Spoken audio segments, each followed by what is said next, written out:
मनसे अध्यक्ष राज ठाकरे यांनी एकत्र येण्यासाठी उद्धव ठाकरे यांना साथ घातलेली आहे। उद्धव ठाकरे यांनी सुद्धा त्यांना प्रतिसाद दिलेला आहे। ठाकरे बंधू एकत्र येण्यासंदर्भात पहिल्यांदाच दोन्ही नेत्यांकडून स्पष्ट संकेत देण्यात आलेत।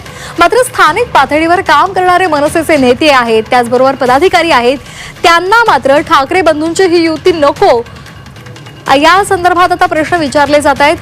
काल ठाकरे बंधूंच्या युतीची चर्चा सुरू होताच मनसेचे नेते अमय खोपकर यांनी ट्विट केलेलं आहे। ही अशी अभद्र युती नको असं ट्विट खोपकर यांनी केलेलं आहे।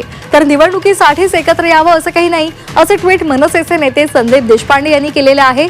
उद्धव ठाकरे यांनी युतीसाठी दिलेल्या अटी शर्तींमुळे मनसेचे नेते नाराज असल्याची चर्चा आहे।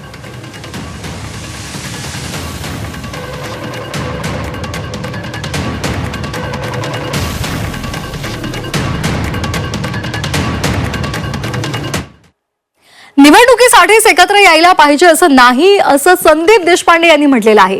काय ट्विट केलेलं आहे तरी आपण पाहतोय। संदीप देशपांडे यांनी ट्विट केलेलं आहे, निवडणुकीसाठीच एकत्र यायला पाहिजे असं काही नाही असं त्यांनी म्हटलेलं आहे। महाराष्ट्राच्या हितासाठी एकत्र येता येऊ शकतं असंही संदीप देशपांडे यांनी ट्विट करत सूचक विधान केलेलं आहे। उद्धव ठाकरे राज ठाकरे एकत्र येणार का या संदर्भात आता प्रतिक्रिया येऊ लागलेल्या आहेत आणि या संदर्भात संदीप देशपांडे यांनी ट्विट केलंय, निवडणुकीसाठीच एकत्र यायला पाहिजे असं नाही, महाराष्ट्राच्या हितासाठी एकत्र येता येऊ शकतं असं त्यांनी म्हटलेलं आहे।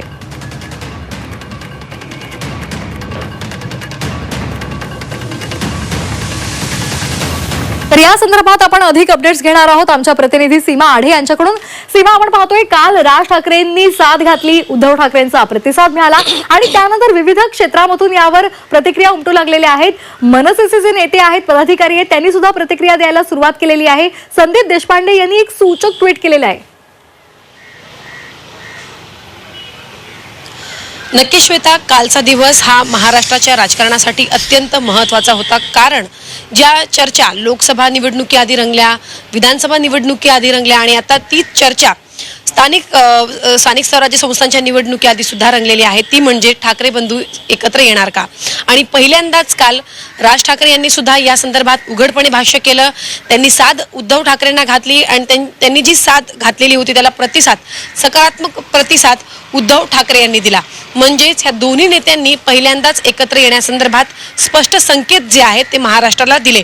त्यानंतर एकच चर्चा पुन्हा एकदा राजकारणामध्ये रंगली आणि आता वेगळे समीकरण आपल्याला पाहायला मिळतील का अशी एक चर्चा राजकीय वर्तुळामध्ये रंगली। मात्र त्यानंतर मनसे नेत्यांच्या ज्या काही प्रतिक्रिया समोर आल्या त्या मात्र प्रश्नचिन्ह उपस्थित करणाऱ्या होत्या। पहिली आपण संदीप देशपांडे यांच्या संदर्भात बोलूया। संदीप देशपांडे यांनी मात्र अविश्वास कुठेतरी दाखवलेला आहे। त्यांनी असं म्हटलं की ज्या व्यक्तीने आधीच विश्वासघात केलेला आहे किंवा मग भाजपसोबत त्यांनी युती तोडलेली होती, आता आमच्यासोबत येण्यासाठी काँग्रेस आणि शरद पवार यांना उद्धव ठाकरे धोका देणार का असा एक सवाल त्यांनी उपस्थित केला। सोबतच मागच्या म्हणजे भूतकाळामध्ये जे काही युती संदर्भात त्यांच्यामध्ये बातचीत झालेली होती त्या संदर्भात सुद्धा माध्यमांशी बोलताना संदीप देशपांडे यांनी असं म्हटलं की आधी सुद्धा उद्धव ठाकरे यांच्याकडनं आम्हाला बोलणी करून नंतर आम्हाला प्रतिसाद जो आहे तो दिला गेला नाही, अशीच भीती आम्हाला आता सुद्धा आहे। आता आमच्यासोबत बोलणी करणार आणि नंतर आम्हाला कुठेतरी प्रतिसाद जो आहे त्यांच्याकडनं दिला जाणार नाही अशी शंका त्यांनी उपस्थित केली आणि कुठेतरी अविश्वास दाखवला। त्यामुळे मनसे प्रमुख राज ठाकरे यांनी एकीकडे सकारात्मक भूमिका दाखवल्यानंतर दुसरीकडे त्यांचेच जे पदाधिकारी आहेत आणि नेते आहेत त्यांच्यामध्ये कुठेतरी वेगळं मत आपल्याला पाहायला मिळत आहे। त्यानंतर अमय खोपकर यांनी ट्विट केलं आणि अशी अभद्र युती आम्हाला नकोय असं त्यांनी म्हटलं आणि त्यानंतर मनसेमध्ये कुठेतरी दोन भूमिका निर्माण झालेल्या आहेत का अशी एक भूमिका जी आहे, अशी एक चर्चा जी आहे ती राजकीय वर्तुळामध्ये रंगलेली आहे।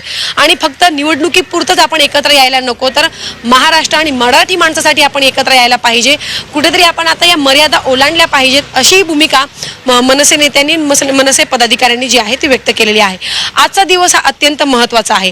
काल दोन्ही नेत्यांनी उद्धव ठाकरे आणि राज ठाकरे यांनी भाष्य केल्यानंतर आज दिवसभर नक्की काय घडामोडी घडतात हे पाहणं महत्त्वाचं असणार आहे।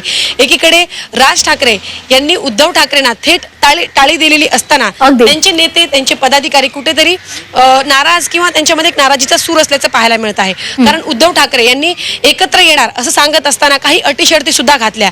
त्यांनी असं म्हटलं की जे लोक महाराष्ट्राच्या विकासामध्ये आड येत आहेत त्यांना त्यांच्यासोबत तुम्ही जाऊ नका, अगदी. त्यांच्यासोबत जेवण करू नका, असंही उद्धव ठाकरे यांनी म्हटल्यानंतर मनसेच्या नेत्यांमध्ये कुठेतरी अगदी. नाराजीचा सूर आहे. त्यामुळे राज ठाकरे आपल्या नेत्यांची आणि पदाधिकाऱ्यांची कशा पद्धतीने समजूत काढतात हे पाहणं महत्त्वाचं असणार आहे. अगदी धन्यवाद सीमा, आपण दिलेल्या या सविस्तर माहितीसाठी. तर आपण पाहतोय दोन मतांतर आपल्याला पाहायला मिळत आहेत. ठाकरे बंधूंच्या युतीसाठी मनसेचे नेते फारसे उत्साही दिसत नसले तरी उपमुख्यमंत्री एकनाथ शिंदे यांच्या बालेकिल्ल्यामध्ये ठाकरे बंधूंसाठी बॅनरबाजी पाहायला मिळते. ठाकरे बंधूंनी एकत्र यावं यासाठी बॅनर्स झळकलेले आहेत. ठाण्यातील पडवळ नगर परिसरामध्ये हे बॅनर्स लावण्यात आलेले आहेत आणि त्यामुळे आता एकच चर्चा सुरू झाली आहे. महाराष्ट्र आणि मराठी माणसाच्या हितासाठी एकत्र या अशी साद या बॅनरच्या माध्यमातून ठाकरे बंधूंना घालण्यात आली आहे. तर ठाण्यापाठोपाठ मुंबईतल्या गिरगावमध्ये सुद्धा ठाकरे बंधूंसाठी बॅनरबाजी पाहायला मिळते. मुंबईमध्ये फक्त ठाकरे ब्रँड असा उल्लेख या बॅनरवर करण्यात आलेला आहे. सामाजिक कार्यकर्ते परेश तेलंग यांनी हा बॅनर लावलेला आहे.